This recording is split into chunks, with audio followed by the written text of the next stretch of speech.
So hello guys, welcome to my video for today. So ito, plane ticket survey ulit tayo. Philippines to Netherlands. So ito guys, papakita ko sa inyo yung pinakamurang plane ticket ngayon. Round trip to ha. So kung gusto niyo yung one way, pwede nyo yung tingnan dito. Economy. Pero ito siya, may date siya na March 25 to April 1. So halos isang linggo lang tumahigit.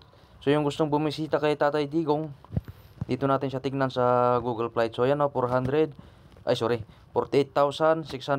pesos ang pamasahe papunta ron. Round trip na yan. So ito yung iba o, may stopover sa Hong Kong, 52,000. Okay, grabe ang mahal. So dito lang yan sa ano ha.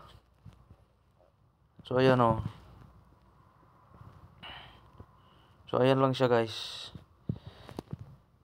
O di kaya tignan natin yung, sabagay yan lang naman ang ano natin, kasi inaano ko lang to para kay Tatay Digong, para sa mga gustong makita si Tatay Digong.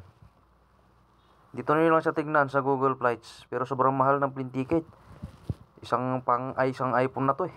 Makakabili na to ng iPhone 14 yan o iPhone 13.